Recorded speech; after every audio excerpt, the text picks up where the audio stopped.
So ngayon na ay huling linggo po ng buwan ng Agosto. Amen. At sa September po, meron tayong 5 weeks o 5 Sunday mga kapatid. So ngayon po, panghuli na po yung topic natin patungkol nga po sa Diyos. So ating pong pag-usapan ang for knowledge of God. Amen. Kanina po, sabi ni Sister Jen, nahirapan ako sa Pilipino gusto na topic.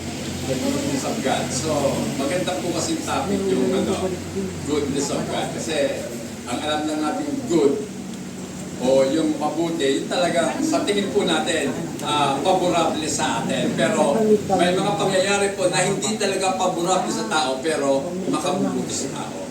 Pero good pa rin po yun sa paningin ng ating Panginoon. At isa po sa pinakamahirap na paksa patungkol po sa Diyos ay ito, for knowledge. Sabi ko nga po, napakahirap talaga niyan, mga kapatid. Kasi marami pong interpretasyon ang for knowledge. So meron po akong nalalaman sa Bible na dala po sa mga Bible preacher na dalawang interpretasyon nila. Subalit salamat po sa Diyos sapagkat binigyan po tayo ng Diyos ng kaunawaan para magkaroon lang tayo ng isang interpretasyon lamang at ito nga po ay nababatay mismo sa salita ng ating Panginoon. So tayo po lahat ay lumuhod, tayo po ay manalangin. Hindi po natin ang gabay ng ating Panginoon sa ating pag-aaral at pagtalakay sa pinakamahirap sa paksang ito. Panginoong Jesus, sa iyo po kami lumalapit upang humingi, Panginoon, ng gabay at patnubay sa amin nga pong pagtalakay ng isa sa masalimuot at pinakamahirap na paksa na minsan iniiwasan, subalit Panginoon, nais mo na ang mga anak mo'y makaalam patungkol sa mga bagay na ito sapagkat hindi nga po ito lihim, Panginoon, sapagkat nais mo ito ipabatid sa amin at narito kami, Panginoon, upang magbigay, Panginoon, ng panahon sa iyo upang sa iyong pagtuturo kami po, Panginoon, ay makarating sa pagkatuto.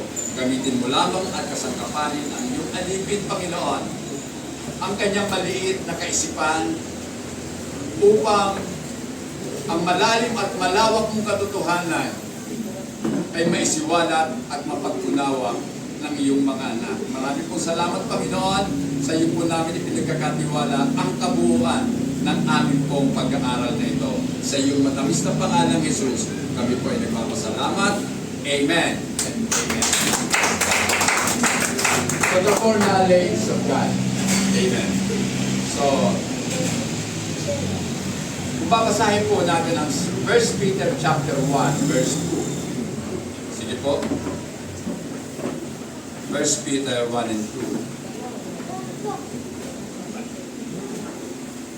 Sige po, ang unang nakakita ko sa Tagalog. 1 and 2 po.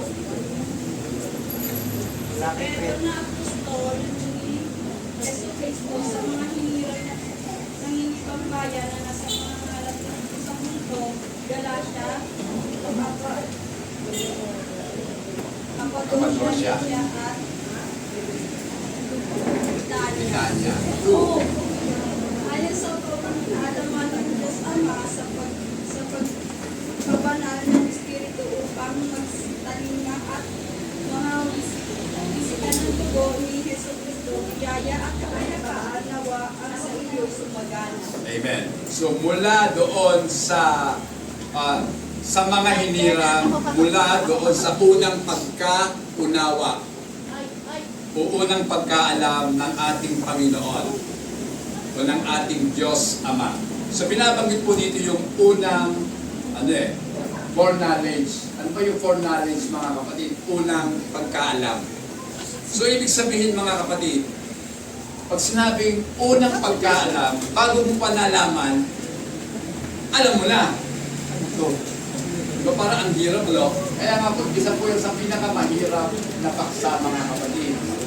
Dito po sinasabi ni Apostol Pedro na tayo po ay mga pinili.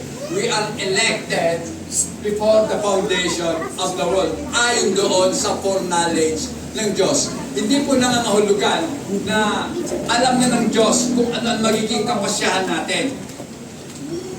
kapag tayo po ay nakarinig ng salita ng ating Panginoon. Hindi po yan ang ibig sabihin. Ito nga po yung pinagdidibatehan hanggang sa ngayon.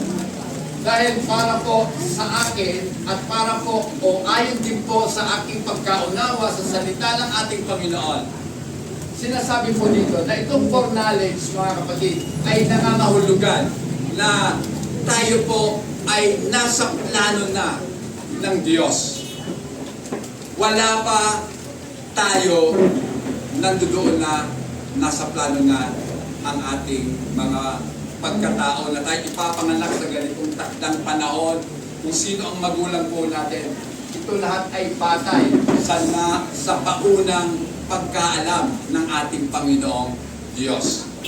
So hindi po nangangahulugan na para malaman, kumbaga, kasi sabi nga, naniniwala po tayo na ang Diyos po ay nakakaalam ng lahat ng bagay. Alam niya noon, ngayon, at magpakailanman. So, alam niya ang magiging desisyon natin later. Pero hindi po yung foreknowledge niya nangangahulugan na alam niya kung ano ang magiging kapasyahan po natin. Dahil ang katotohanan, dahil sa kanyang foreknowledge, tayo po ay magpapasya ng naaayon sa kanyang plano. Magkaiba po yun eh. Na hindi, paano ko ba ipapaliwanag, mga kapatid? So, eto po yun.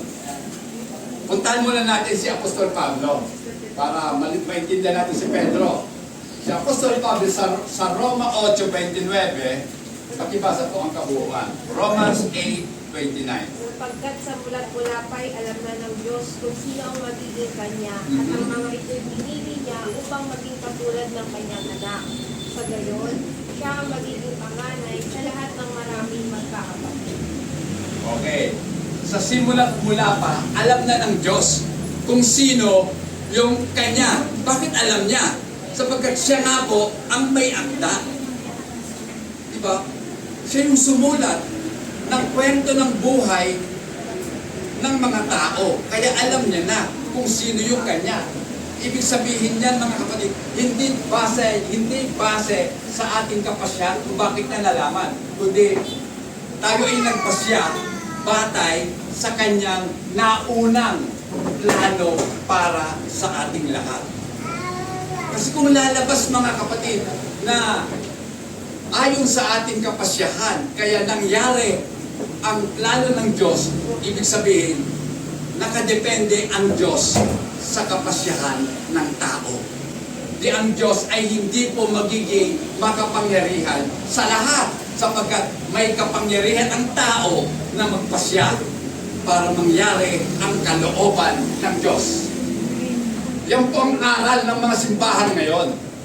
Kinakailangan ang tao magdesisyon para maligtas ka. Hindi po. Ang Diyos ang nagdesisyon para maligtas ang tao. Dahil nagdesisyon na sa iyo ang Diyos, magagawa mo rin sanayunan ang kapasyahan ng Diyos. Amen. So maliwanag ang sinasabi po ni Apostol Pablo dito sa 29. Sabi niya, for whom He foreknew, He also predestined. So doon sa naunang nalalaman na ng Diyos na mga taong kanyang pinili, so sila po ay, inilaanan ng Diyos, predestined, na maging ayon sa larawan ng kanyang anak, that He might be the firstborn, upang ang ating Panginoong Hesukristo ang siyang maging panganay sa lahat ng magkakapatid. Amen. So si Jesus Christ, mga kapatid, ang siyang pinakapanganay sa ating lahat. So tayo po na mga pinili ay kinakailangang maging kahawig o kaayon, maging conform sa image ng ating Panginoong Hesukristo. Amen. Upang tayo nga daw po upang siya ay maging panganay sa maraming magkakapatid. Then, iba pa po natin sa verse 30, moreover, whom He predestined, this He also called. Sila na mga itinalaga, sila ay tinawag. Sumapansin nyo? Dahil ikaw ay pinili, tinawag ka na ng Panginoon. At dahil tinawag ka ng Panginoon, ikaw naman ay pinawalang sala na. Diba? At matapos nating ipawalang sala, tayo po ay luluwalhatiin ng Diyos. Amen. So, nasaan dito yung ambag ng tao para sa kanyang kaligtasan? Diba? Kaya nga tayo ay naligtas sa biyaya ng Diyos. Hindi sa pamamagitan ng ating mga gawa upang ang sino mang tao ay hindi magmapuri. Amen. Dahil kung naligtas po tayo dahil po sa ating mga mabubuting gawa, hindi ba? Hindi ko ang gumawa ng kaligtasan mo. Tama ba? Kaya naman ako naligtas dahil mabuti yung ginagawa ko. Linggo-linggo akong sumasamba. Lagi akong nagbibigay ng aking mga kaloob sa Diyos. Ako'y nagpapagamit at ibinibigay ko sa Diyos lahat ng mga kaloob niya sa akin. Kumbaga, pinapagamit ko lahat kung ano meron ako para sa Diyos. Ibig sabihin, naligtas ka dahil sa iyong mga ginagawa. Hindi po yun ang katotohanan. Dahil ang katotohanan, ang kaligtasan po natin galing sa Diyos. Kaya tayong lahat lumalapit sa Diyos na meron pong pagpapakumbaba. Amen. Dahil lahat sa Diyos. Amen. Wala akong dala sa mundong ito. Amen. Kaya wala dapat ang ipagmalaki. Yung ganda mong lalaki, wala yan. Yung katalinuhan mo, baliwala yan. Kung wala si Kristo sa buhay mo, walang kwenta ang mabuhay sa mundo. Amen. Ngayon, mga kapatid, ito na. In fact, people read into Scripture their own ideas and they don't properly consider the way the word is used in the Bible. So, ito mga kapatid ang katotohanan. Marami po mga Kristiyano totoo nag-aaral ng banal na kasulatan. Subalit, ang ginagamit po nila, yung sarili nilang kaisipan, their own ideas, and they don't properly consider the way the word is used in the Bible. Dapat aralin po natin paano ba ginagamit yung salita sa Biblia. Amen. Kasi malaki po ang kaugnayan ng salitang for knowledge sa salitang knowledge at sa knowledge yung salitang know. Mamaya ratadaanan po natin. Ngayon, pag-usapan na po natin yung misunderstanding. Marami po kasing sali-saliwang pagkaunawa. Misunderstanding, di ba? God is definite in Himself and all. God is infinite pala. Malabo itong pagkakasulat ko dito. Yan, doon na lang. God is infinite in Himself and all that He is. So, pag sinabi pong infinite, wala pong limitasyon, walang hanggan ang Diyos sa Kanyang sarili at sa lahat ng bagay patungkol sa Kanya. His knowledge of event is therefore unlimited. Alam niya ang mga mangyayari mula noon, ngayon, at hanggang sa walang hanggan. Alam niya ng lahat. Kaya nga unlimited ang Diyos. He is omniscient. Siya ang nakakaalam ng lahat ng bagay and He knows all things. Psalms 139 verse 2. Pakibasa po. Lahat ng gawain mo sa iyo ay hindi biig. Kahit ikaw ay malayo, batid mo ang aking Diyos. Diba? Alam ng Diyos lahat ng bagay. Kahit napakalayo ng Diyos, sa tingin natin malayo siya kasi nasa langit, di ba? Pero ang katotohanan, nasa lahat ng dako ang Panginoon, kaya patid niya ang lahat ng bagay sa atin. You understand my thought afar off. Alam na ng Diyos, maging ang isip po natin, kahit siya'y nasa malayo. E ano pa kaya yung katotohanan na ang Diyos ay nasa loob mo mismo? Di ba? Kaya alam ng Diyos kung nanghihina ka, alam ng Diyos kung may nararamdaman ka. Amen! Kaya, huwag tayong matatakot, huwag tayong mag-aalinlangan sapagkat ang Diyos na ating pinaglilingkuran ay Diyos na napakalapit lamang sa atin. Amen. Similarly, the writer to the Hebrew affirms Hebrews chapter 4 verse 3. Basahin po natin. Hebrews chapter 4 verse 3. 4:10 po pala. Walang nilalang na makapagtatapos sa Diyos. Ang lahat ay hayag at lalpad sa kanyang paningin. At sa kanya tayo magsusulit ng ating mga sarili.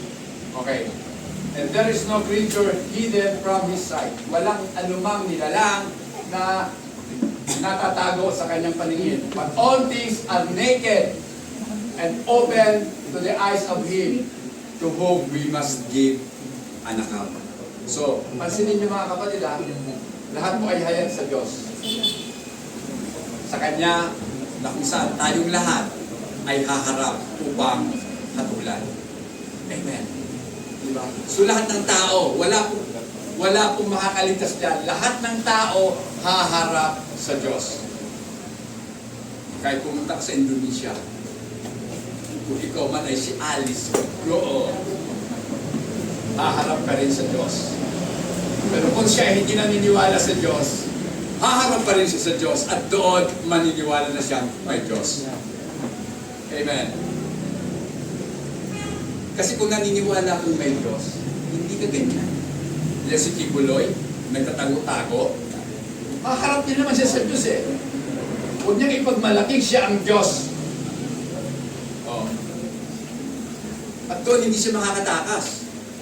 Wala siya magiging padrino doon. Okay? Kawawang nila lang. So the arguments runs, ganito po ang argumento, ang takbo ng argumento. Foreknowledge is based on the omniscience of God. He knows everything beforehand, even the state of people's minds and hearts.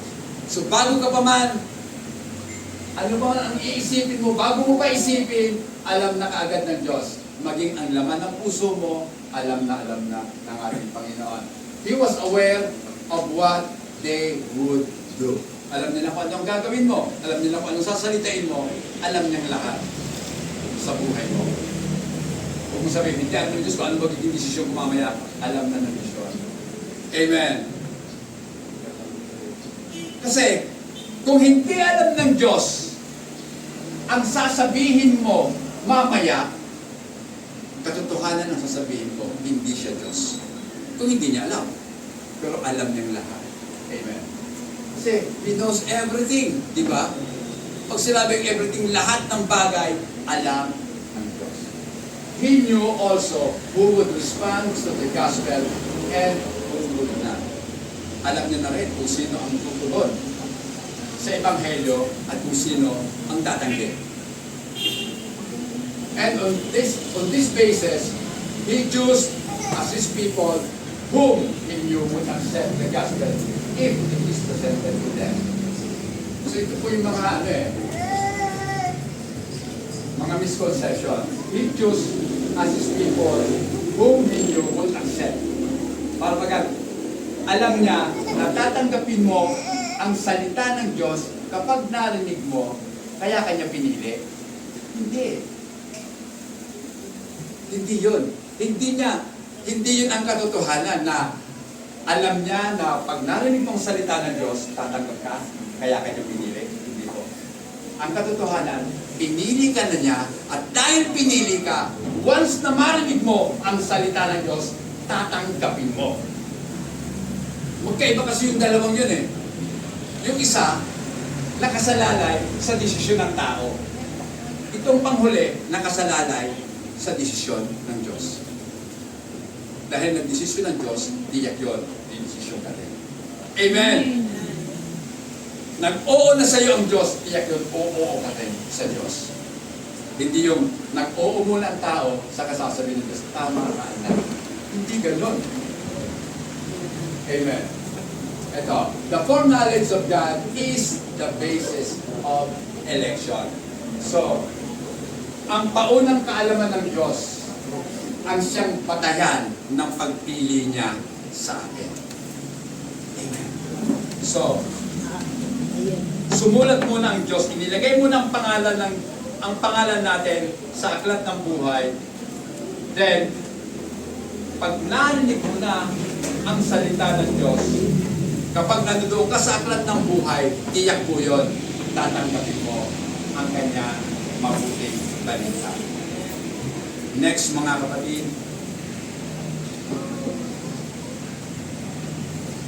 Yeah. It more or less equates God's foreknowledge with His omniscience, and it explains election as an act of God based on man's anticipated response to the gospel. So ito pa rin yung mga kapatid. Ito yung mga maling pang-unawa na parang bagang ang pasyon ng Diyos ay nakabatay sa magiging tugon ng tao sa kanyang salita. Which is not true. Kaya nga misunderstanding. Ito yung maling pagkaunawa ng mga tao. Dati ganun po ang pag-unawa ko. Kaya ako naligtas dahil tinanggap ko ang salita ng Diyos. Pero hindi ko na pag-unawa noon. Dati ko naman naririnig na yun eh. Pero bakit hindi ko matanggap? Pero ngayon, lately lang, sa edad kong mga 20 mahigit, nung marinig ko ang salita ng Diyos, naniwala na ako. Bakit? Di ba?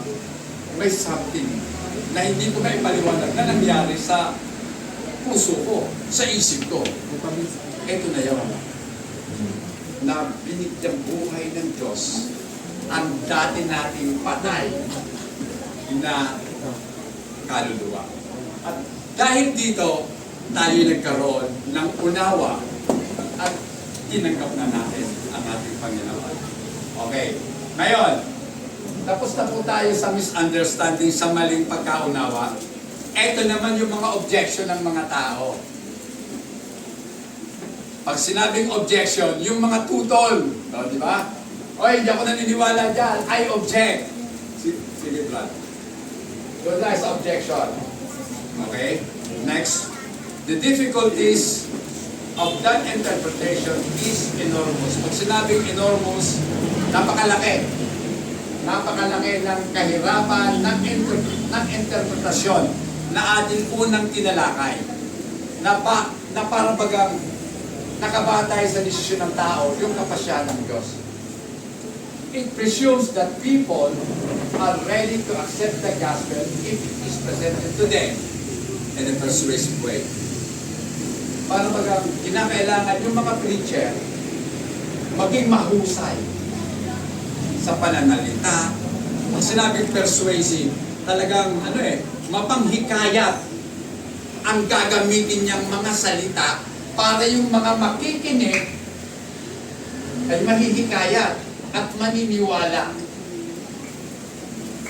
na ang kanyang ipinapaliwanag, na ang kanyang sinasabi ay salita nga ng Diyos. So parang nakasalalay doon sa preacher, sa husay niya na magsalita sa pamamagitan ng mga persuasive words na gagamitin niya. It tells that human's will has a natural ability to respond to the gospel. Para baga ang sinasabi nito na ang tao sa kanyang kalikasan ay may kakayanang tumugon sa salita ng Diyos. Diba? Isipin niyo yan. Ang dami-dami natin pinangangaralan, ang dami-dami na natin nasyaran eh. Pero ang tanong nga, meron ba silang response? Meron ba silang tugon? Wala lang eh. Dead mat ang salita ng Diyos para sa kanila. Maliwala niya. Para pareho lang yan. Pag ganito po ang ating pangatwiran, kapag ang salita ng Diyos para sa atin ay pareho na lang, may diferensya na po tayo. Ibig sabihin, kulang pa po tayo sa pagkaunawa tungkol sa ating pagkatao. Dahil tayo pong mga likas na tao, walang kakayanan unawain ang salita ng Diyos. maliban na tayo po ay liwanagan ng Diyos. At bigyan tayo ng buhay dahil nga po tayo sa totoo ay mga patay dahil sa ating mga pagkakasala. May patay bang sumasagot? May patay bang nakaiintindi? Hindi pa wala. Alam niyo mga kapatid, pinag-isipan kong mabuti. Ano ba ito? Kasi, sabi ko, dito po mga nakaraang araw, masyado po kami busy. Busy po kami dahil sa mga sakit. Di ba? Busy ka sa ospital. Tapos ako gusto may nararamdaman din. Sabi ko, Panginoon, ano po bang gagawin? Pwede naman ako maghanap na rin ng mga ituturo ko talagang pangkalahatan. Pampasigla sa inyong lahat. Diba? Mga ulit na lang, tayong lahat ay palalaksin, pagagaling sa ating karamdaman, pasasaganain tayo. Payayamanin tayong lahat. Madali pong mangaral patungkol sa mga bagay na ganon. Dahil sa totoo, yung po ang ipinapangaral ngayon ng mga preacher. Lalo na po yung mga nasa television. Ay nako, nasa YouTube, puro po mga blessing and healing ang kanilang ipinapangaral. Pero pagdating sa doctrinal, kumustahin mo kaya sila? Sige nga, ipangaral nila yun, mga ganitong mga bagay. Ako po, nahirapan po talaga dahil sabi ko kanina, ayoko magsalita na dadalhin ko ang mga anak mo sa kamalian.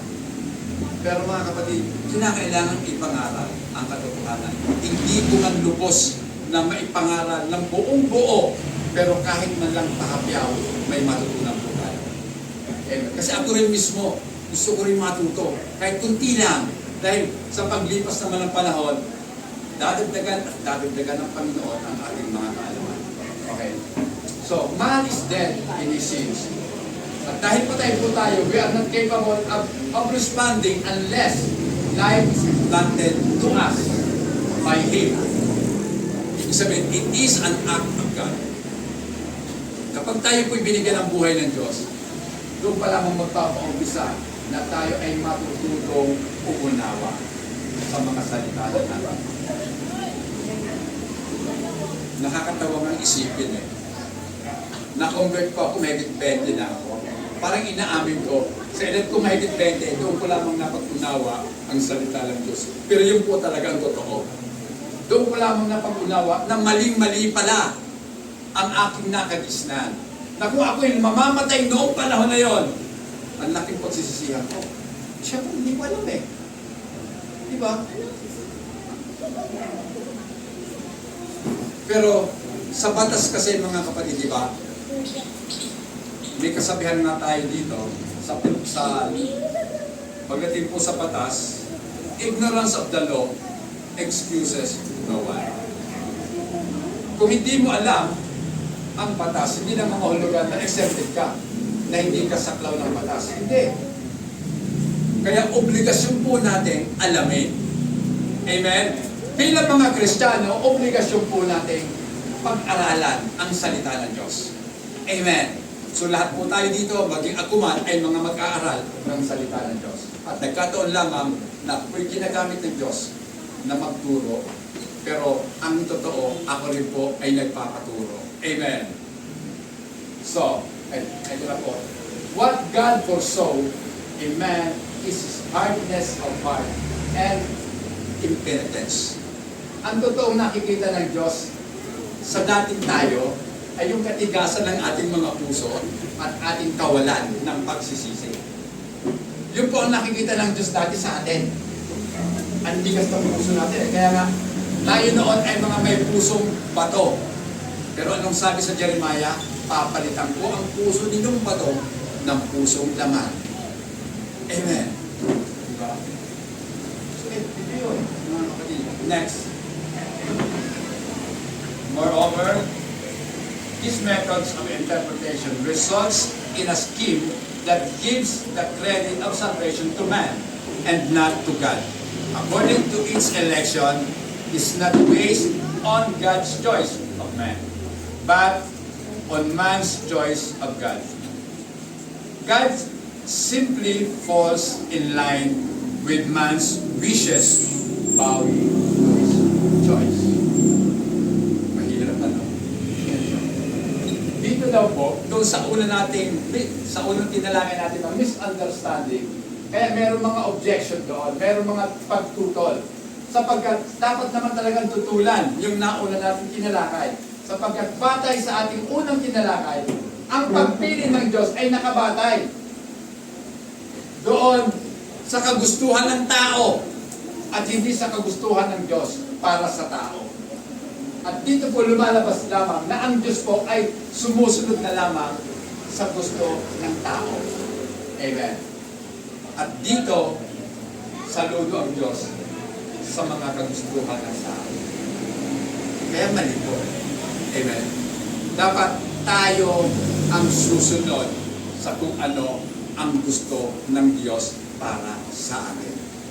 Mahirap po yun kasi minsan, ang tingin po natin sa kagustuhan ng Diyos ay napakahirap.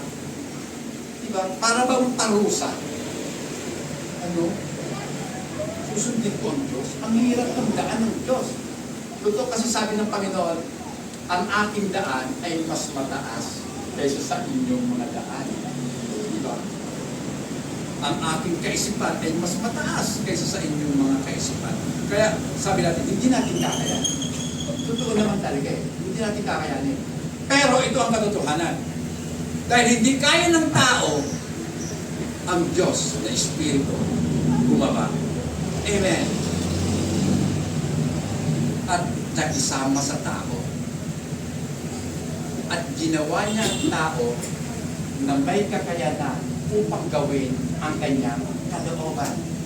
Dahil ang katotohanan, once na ikaw ay na-born again, nasa sa iyo na ang Espiritu ni Kristo. Kaya dahil nasa sa iyo ang Espiritu ni Kristo, magagawa mo kung ano ang ipinagagawa sa iyo ng Panginoon. With God, nothing is impossible. Amen? Diba? Na kung iisipin nga po natin, tila imposible na sa airwaves, magkakaroon tayo ng communication. Diba? Doon pala, may frequency, may signal. Nasaan ba yun? Nakikita ba natin? Hindi. Pero, makikita na nakukuha, nasasagap ng cellphone natin, ng mga radyo, ng TV, yung mga signal at frequency. Yung ba'y naisip ng mga tao noon? Hindi. Pero, habang umiinog ang panahon, nag-a-advance ang mga pangyayari at ang isip ng tao ay lumalago kaya nabutukusan na natin. Pero hindi po bago ang mga bagay na yan. Bago lang sa ating pong pananaw at pag-iisip. Dati na yan, nandiyan dyan na. Amen. Kaya hindi pa ako naniniwala na ang lahat ay meron pong tinatawag na proper tuning. Hindi po, nandiyan na yan. Kumbaga, ang tao na lang talaga. Ang tao sa kanyang pagkamulat, unti-unti natututunan ang mga bagay ng Diyos. Amen. So, punta na po tayo. Next na tayo. The context. Tapos na tayo sa misconception, tapos na tayo sa objection, punta na po tayo sa the context. Ano ba itong context? Ito po yung kabuuan. Kasi sa pag-aaral po ng Bible, hindi dapat verse by verse lamang. Hindi kailangan study the word by context. Yan. May kasabihan nga po ang mga Espanyol, tell me who you go around with, and I will tell you who you are. Para pag yung alam natin, tell me who your friends are, and I will tell you who you are. Sa mga Espanyol pala, ganito, tell me who you go around with. Kung sinong lagi mong kasama, at sasabihin ko sa iyo kung sino ka. Pag ang lagi mong kasama, mga bebe, ay di bebe ka din. Pag ang lagi mong kasama ay mga unggoy, di unggoy ka din. Ganun lang yun. Lagi mong kasama mga sugarol. Bakit ka magkikisama sa mga sugarol? Siyempre sugarol ka rin kasi. Sama-sama kayo. Pasok dito ang kasabihan. Bird with the same feather flocks together. Sama-sama lang yan. Yung mga gala, eh siyempre, kasama ng mga gala. Amen ba? Oh.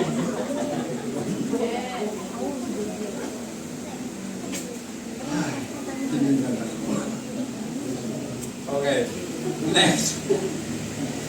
Note that Peter speaks of Jesus. Basahin nga po natin, Acts 2:23. Nabasa ko tuloy ako eh.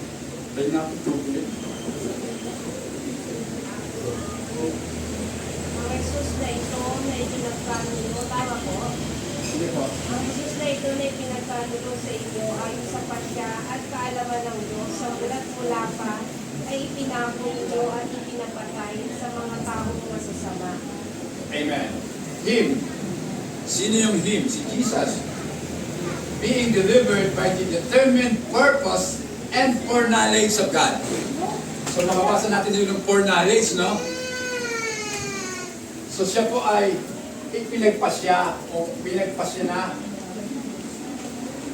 at ayon sa paunang kaalaman ng Diyos na siya ay ibigay sa mga masasamang kamay upang siya ipako at dalhin po sa kamatayan. Amen. So hindi talaga maiiwasan yun eh. Dahil nandito na yun, nakatakda na si Jesus ay mapasakamay ng mga masasama upang siya mapatay, ipako at mamatay doon sa kusang kalbaryo. So mga kapatid, ito ba'y pangyayari lamang? Nagkataon lamang? O talagang plano na ng Diyos bago pa likhain ang tao? Bago pa magkasala ang tao, nilikha na ng Diyos ang drama ng buhay. Tapos na ang kwento. Amen? Nandito na. Lilikhain ang tao na ang tao ibibigyan ng free will para magkasala. Piliin yung kasalanan. Dahil pag hindi pipili ng kasalanan, hindi magkakaroon ng katuparan na may ipapako sa Jesus sa krus. Diba? Kung walang pagkakasala, paano siya ipapako? Bakit siya ipapako? At the first place, di ba? So mga kapatid, ito yun. Kaya, kumbaga, meron na kaagad determinasyon na magaganap kung ano ang panukala ng Diyos. Sinano niya yan. Kaya, mangyayari, mga kapatid. So, Christ the Savior was sent into the world. In Acts chapter 2, Peter is referring to a sovereign, glorious, and eternal purpose of God in appointing the Savior work. In that context, the foreknowledge of God is used that fits into the sovereign purpose. So, kung mapapansin po natin, dito sa Acts chapter 2, dito po, ipinatutungkol ni Pedro si Kristo bilang ang pinakamakapangyarihan, sovereign. Kaya pag sinabing glorious, ang maluwalhati o ang mapagbiyaya at merong walang hanggang layunin. At dahil nga po dito, in-appoint niya o itinakda niya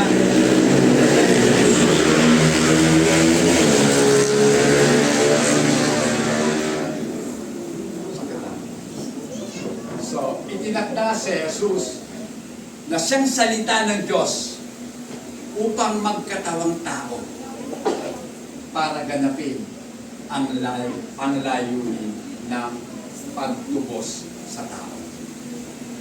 Kung walang pagkakasala, natural, walang pagtubos na magaganap. Kaya nga doon sa mga nagsasabi, bakit pinahintulutan ng Diyos na kainin ni Eva ang, sabi nga nila, mansanas daw, ang bunga ng punong kahoy? Bakit pinahintulutan? Tanong ng Puspen sa akin. Kasi alam niya, ako'y nag-aaral ng salita ng Bible. Sabi sa akin, Rick, tanungin nga kita, kung makapangyarihan yung Diyos, bakit niya hinayaan kainin ni Eva? Eh di sana, kung hindi niya pinakain yun, di ba lang tayong kasalanan? Boss, kung hindi kinain yun, wala tayong kasalanan, hindi natin makikilala si Jesus. O di ba?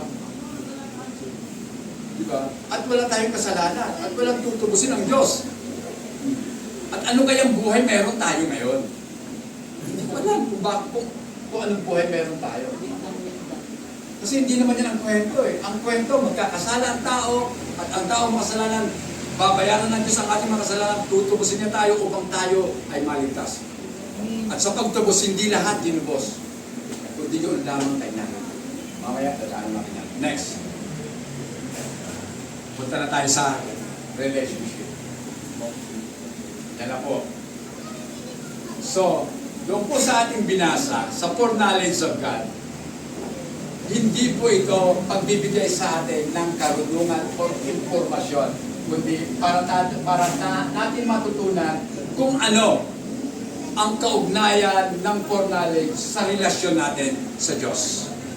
Kaya pag-uusapan natin, relationship, mga kapatid.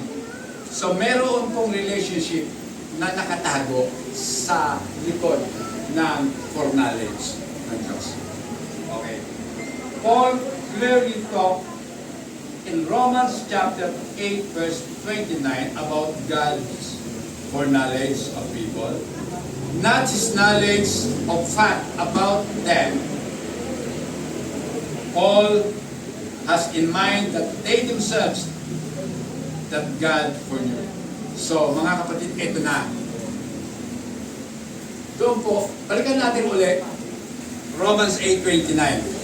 Kasi nga po, napakahirap yan. Kaya ulit-ulitin natin. Sige, Sister Jenny. Alam natin sa lahat ng bagay ay gumagawa ang Diyos para sa kasama ang mga nagmamahal sa Kanya. Silang mga tinawag ayon sa Kanyang layunin. Okay. 29. Sapagkat sa mula kay alam na ng Diyos kung sino ang magiging Kanya at ang mga ipinili niya upang maging katulad ang Kanyang anak. Sa gayon, siya ang naging panganay sa lahat ng maraming magmamahal. So, sa mulat-mula pa, alam na ng Diyos kung sino ang magiging Kanya. Kasi pag ganyan po ang ating pagkakaintindi o pagkakarinig, pwedeng maging dalawa talaga ang ating interpretasyon. Alam na ng Diyos ang magiging Kanya dahil sa pasyon ng tao. Baka naman piliin ka talaga ng Diyos. So alam na piliin mo ang Diyos, di alam na ng Diyos kung sino yung Kanya. Dahil yung mga pumili sa Kanya, Kanya na yon. Pero hindi po yun ang ibig sabihin nun. Naging sa Diyos tayo dahil bago pa tayo magdesisyon, pinili na tayo ng Diyos. Kaya tayo ngayon, nag-decide patungkol sa Diyos, yes Lord, susunod po ako. Amen. So yan po ang ibig sabihin niyan. At dahil nga po dito mga kapatid, tayo po ay nagkaroon ng kaugnayan sa Diyos. Next. What does it mean for God to know people? Ano bang ibig sabihin ng pagkaalam ng Diyos tungkol sa tao? Knowing in Scriptures frequently refers to intimate and personal relationship. So, yung salitang knowing, yung pagkakilala, ay meron pong kinalaman. At ginagamit ko ito kadalasan sa banal na kasulatan sa isang, pag sinabing intimate, malapit na personal na kaugnayan ng bawat isa. Next. Okay. For example, doon po sa Genesis chapter 4, verse 1. Nung makilala ni Adan si Eva, anong sabi doon? 4:1. Sinipingan ni Adan ang kanyang asawa at itinagdalang tao. Nang isilang ang kanyang panganay na lalaki, sinabi ni Eva, nagkaroon ako ng anak na lalaki sa tulong ni Yahweh. Kaya, Yahweh. Okay. So, sa English po, knew. And Adam knew Eve, his wife. Nakilala ni Adan ang kanyang asawang si Eva. Sa salin ng Tagalog, nagsiping o sinipingan ni Adan si Eva. So, di ba, makikita niyo ang kaibahan. Yung salitang new, yung pagkakilala, ay may kinalaman sa marital na relasyon ng mag-asawa. Sumiping. So, nagkakilan lang talaga. Amen. So malalim na kaugnayan na yun. Kaya nga po mga kapatid, kaya ang sabi ngayon ni Eva, eto, I have acquired a man from the Lord. Nagkaroon ako ng isang tao, ng anak, na lalaki mula sa Diyos. Kasi ipinanganak na si Cain. So dito po makikita natin yung marital intimacy ng mag-asawa. Again, sa Amos chapter 3 verse 2, ano sabi? Lahat ng bansa sa ibabaw ng lupa, kayo lamang ang aming tinahi at pangalagaan. Kaya kayo aking papansahan dahil sa mga. Okay, Amos 3:2. Oh, tama. Okay. You only I have known of all the families of the earth. Yun ang sabi ng Diyos patungkol sa bansang Israel.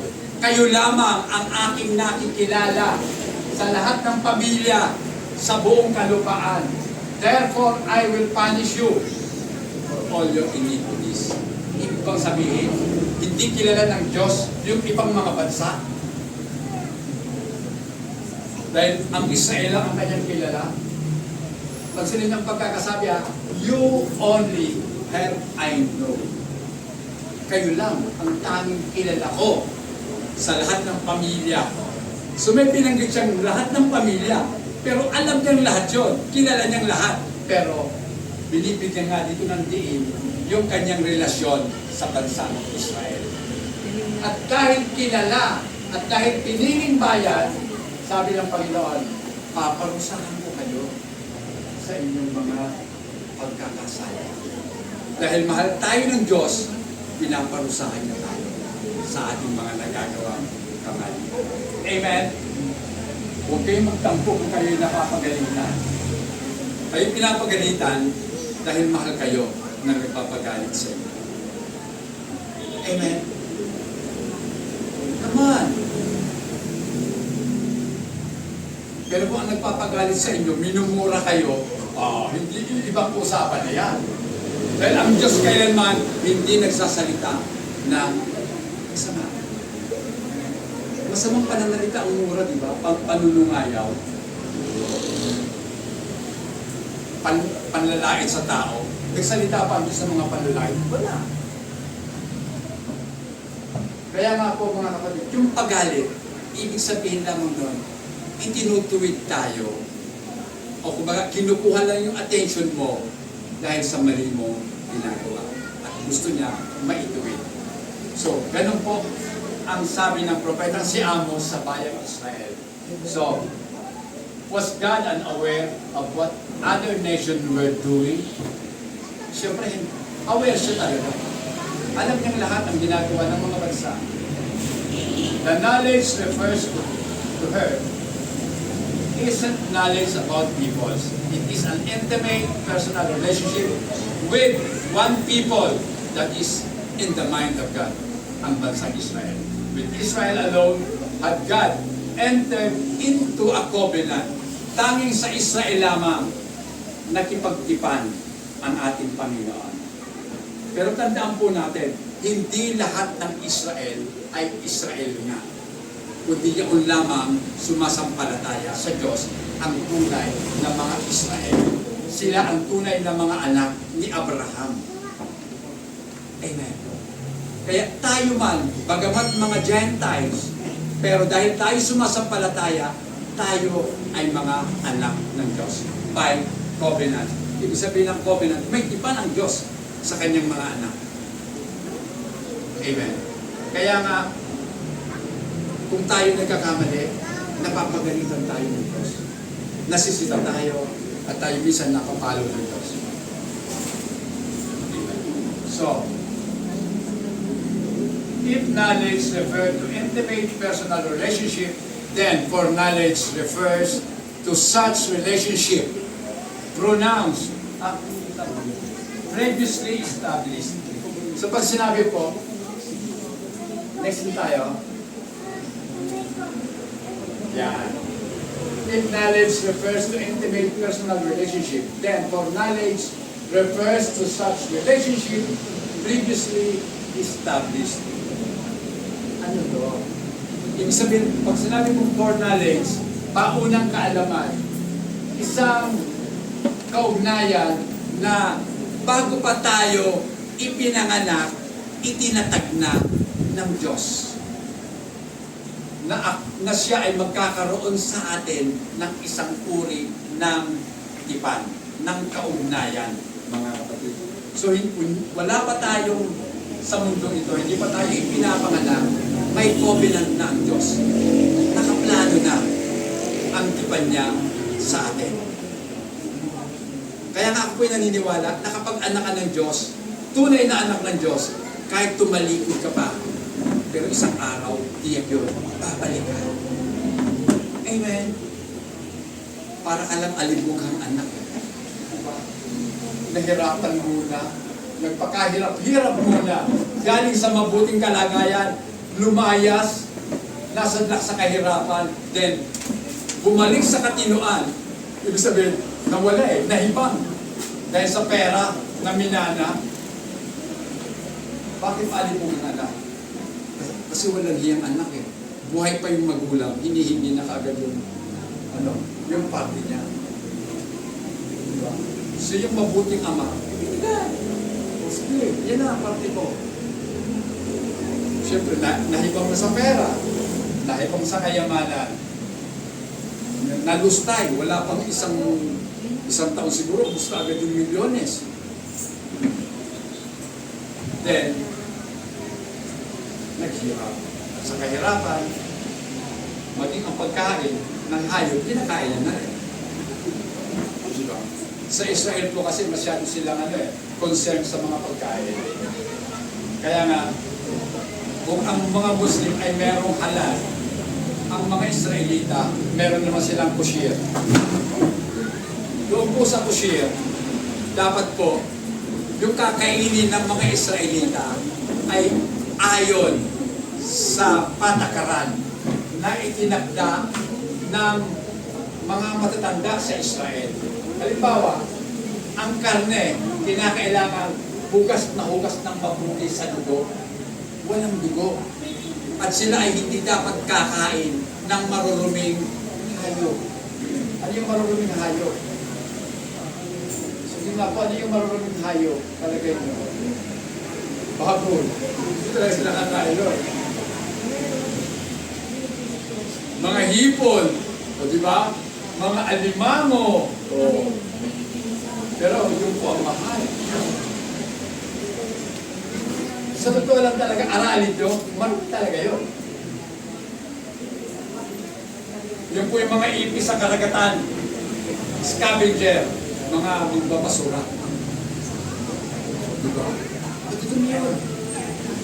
Kaya kung kumain ka nun, pwede mamamatay ka agad. Sarap na sarap pa sa aligye. Sarap na aligye. Pakita mo na lang. Naninigas na ang pangod mo. Nana. Kasi masyado po silang concern. Ang Diyos po kasi concern talaga sa kanyang bayan. Bakit concern sa bayan? Kahit sa pagkain, kinakailangan stricto ang Diyos. Para ang Israel manatili, hindi maubos. Amen. Yun po yung dahilan Kaya nga yung mga Seventh Adventists, hindi kumakain ng mga karne. Kasi gusto lang nila, vegetarian sila para hindi sila maubos. Ganun po talaga ang gusto ng Diyos sa bayang Israel. Mapanatili. Kahit kunti lang kayo, manatili kayo. Di ba naalala mo si Daniel? Inopera ng hari ni Nebuchadnezzar. Pwede kayong kakain kayo ng pagkain ng palasyo. Sabi nila Daniel, kung maaari lang po, bigyan niyo po kami ng, ilan ba yun? 10 days? Hindi kami kakain. Kung ano lang yung kinakain, gulay lang kami. At tingnan po ninyo, after ng araw na yon, i-evaluate nyo kami. Kung kami ba ay lumakas o nanghina, then kung kami manghina, pagkainin na kami ng pagkain ng palasyo. Pero kung kami nanatiling malakas, yun yung kakainin namin, gulay pa rin. Kaya nakikita natin, marami po akong kaibigan hindi naman sila Adventist. mga ano sila eh, mga nag-yoga, hindi sila nakain talaga ng karne. Mga vegetarian din sila. Sabi nga nila sa akin, ikaw rin gusto mo, hindi ka na magkakasakit sa iyo, hindi nasasakit ang ulo mo, huwag ka lang kakain ng karne, puro gulay lang. Kahit sakit-sakit ng ulo, kasi hindi nagpapara-para ang ugat ng mga tao, hindi kumakain ng karne. Malabnaw lang ang dugo mo sa buwan. Hindi mag-aspirin. Diba? Aspirin po, pampalabnaw ng dugo yun. Hindi pa kaya. Aspirin, pampalabnaw ng dugo. Okay. Pampalabnaw ng dugo. Okay, next. Tinitinong kasi ang oras, 11:30 pa lang eh. Okay. So, when Peter and Paul refers to foreknowledge, they are not referring to God's prior awareness of them, but a prior, special, personal, intimate, select relationship established with them. So ito mga kapatid, ibig sabihin lamang yan, pag sinabing foreknowledge, hindi po nangangahulugan na ang Diyos ay alam na kaagad ang ipapasya ng tao bago pa man sila magpasya. Kundi, ang Diyos, bago pa man, meron ng itinakdang kapasyahan para sa mga taong sa Kanya magsisipag tanggap. Amen. This destroyed the view that predestination is based on God's foresight of faith in the object of His choice. So, iba rin yung foresight of faith. Pag sinabing foresight of faith, nakikita na agad, malayo pa, nakikita na ng Diyos na isang araw, itong taong ito, halimbawa si Jeneline, ay tatanggap sa Diyos. So meron ng foresight ang Diyos. Hindi po yan ang ibig sabihin. Bagamat alam ng Diyos ang mangyayari, ang magiging pasya mo, pero hindi yan ang dahilan. Dahil ang dahilan kung bakit ka nagpasya, unang nagpasya ang Diyos para sa iyo. Pinili ka na niya bago mo pa piliin ang Diyos.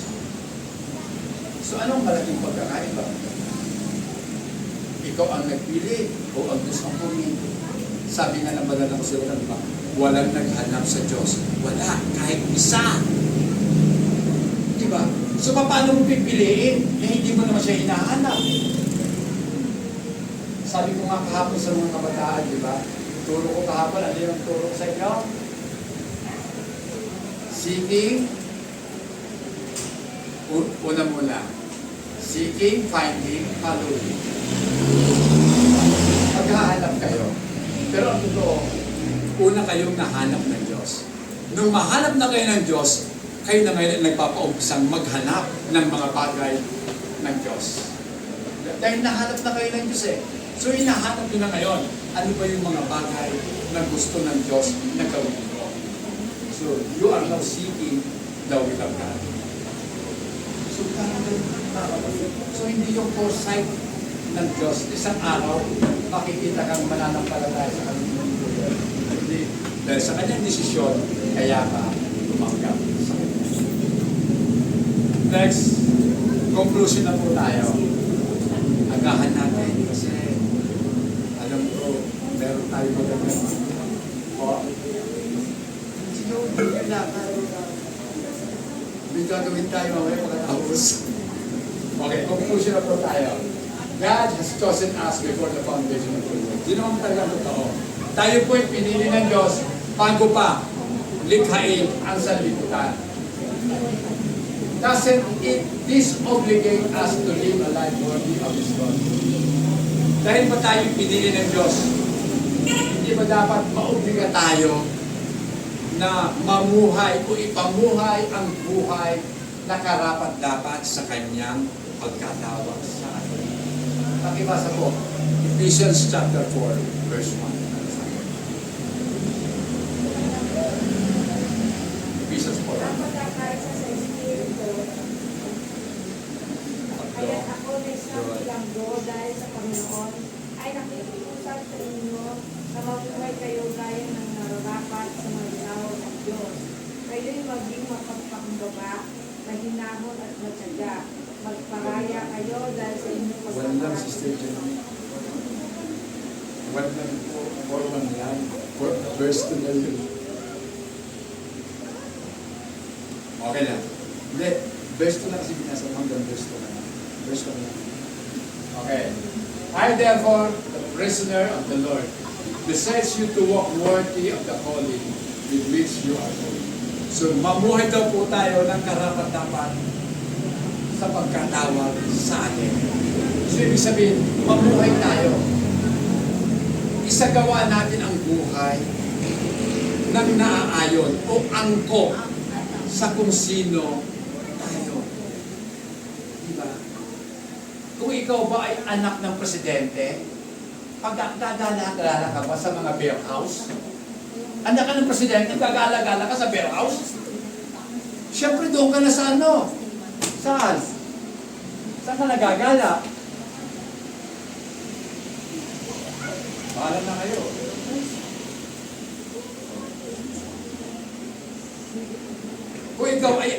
Kung ikaw ay anak ng hari, paano ka ba kikilos? Kikilos ka ba na parang parang walang pinag-aralan? Siyempre dapat maayos kang kumilos. Maayos kang manalita. Eh kung anak ka ng Diyos, eh dilalo mo na. Kahit inaasar ka na, kung anak ka ng Diyos, no way. Tatawanan ko yung mga nang-aasar sa akin. Diba? Kasi anak ka ng Diyos eh. Diba? Nire-represent mo yung tatay mo. Dala mo yung pangalan ng ama mo. Diba? Kaya nga minsan pag nagagalit yung asawa niyo, minumura yung mga anak ninyo, anong pagkakasabi ng mura? Hindi ko nasabihin. Anak ka talaga ng nanay mo. Ganun. Come on. Kung tayo Kristiyano, pag tayo nakagawa ng pagkakamali, damay ang tatay natin. Amen? Kristiyano ka, nakikita ka, lasing na lasing. O, di ba? Pasuray-suray sa kalsada. Tapos nahulog sa bangbang. Pag-ahon, puro putik. Yung ba ang Kristiyano? Lasing na lasing. O, di ba? Siyempre kahiya-hiya sa tatay natin. Kaya, mamuhay po tayo ayon sa pagkatawag sa atin. So, tinawag tayo ng Diyos, mamuhay ng ayon sa pagkatawag. Diba? Kung tayo ganito na at alam mo, mai-improve pa ang buhay mo, i-improve na po natin. Amen? Hindi pupunta ka lang dito, basta lang makapunta. Sabi, magsamba raw ako. Kaya, sasamba ako kahit anong damit ko. Ha? Teka, bakit? May problema ka ba kapatid? Bakit ko ganyan? Naalala nyo ba? Sa Bible, may bababasa tayo. Yung isang mayaman may pinumbida sa kasalan. Tapos may isang bisita, sabi niya, sino yung bisita niya? Hindi nakapangdamit ang kasal. Maalisin yan. Hindi ba? Kasalan tapos ang damit mo, hindi angkop. Sa okasyon, kaya sabi, itapon sa labas na kung saan nandoon ang pangangalit ng ngipin. Diba? Kasi, ibig sabihin nun mga kapatid, kumbaga, sa pagtitipon ng mga banal, wala talaga kahit isang masama na pwedeng pumasok. Bakit? Kasi hindi talaga siya makakapasok. Sa sarili niya lang, hindi siya talaga uubra. Kasi siya mismo sa bagay lang. Pero pag sinabi, pasok po kayo. Dahil siya pinapasok, papasok siya. Amen. Ibig sabihin, may kapahintulutan. Pagpasok mo pa lamang, kahit sa pakiramdam mo, ganun ka pa rin, pero ang totoo, unti-unti ka na binibihisan ng Panginoon ng bagong damit. Amen. Unti-unti nang isinasaayos ang buhay mo ng ating Panginoon. Kaya huwag kang magtaka kung kung sa bandang huli at habang tumatagal ka, unti-unting mababago ang pagkatao mo. Amen? Mababago ang pagkatao. Mauuna muna ang pagkaunawa mo kung sino ka talaga sa harapan ng Diyos. Amen. Palakpakan po natin ang ating Panginoon. Second Timothy 1:11. Ay, Second Thessalonians pala. Dahil dito, lagi namin kayo pinadalangin sa Diyos na naway maging karapat-dapat kayo sa pagkatawag niya sa ito. At sa pamagitan ng kanyang kapangyarihan, naway ipagkaloob niya sa inyo ang lahat ng mabuting inyong hinahangad at maging ganapan kung magawain ibinunga ng pananampalataya. So, ibig sabihin, lahat ng bunga ng ating pananampalataya, tinitiyak ko ng Panginoon, mabuti yun. Kasi bunga yun ng pananampalataya mo eh. At talagang magkakaroon ng katuparan, fulfillment, mga kapatid, para sa mabuting kasiyahan ng ating Panginoon. So lahat ng mabuti sa atin, nasisiyahan ng Panginoon. At alam niyo ba, kapag may masamang nangyari sa atin, nalulungkot din ng Panginoon. Kaya iwasan po natin yung tayo mismo ang nagpapasama sa mga pangyayari sa buhay natin. Napapalungkot natin ang ating Panginoon. Lalo-lalo sa mga kabataan. Pag nag-aral kayong mabuti at nagsaksid kayo sa buhay nyo, matutuwa ang Panginoon sa inyo. Amen?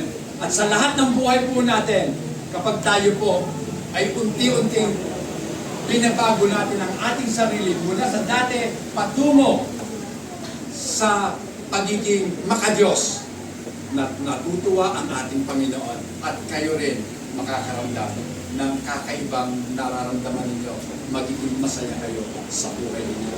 Kahit may problema, pero nagagawa magsaya sa kabila ng mga problema. Tumayo po tayo na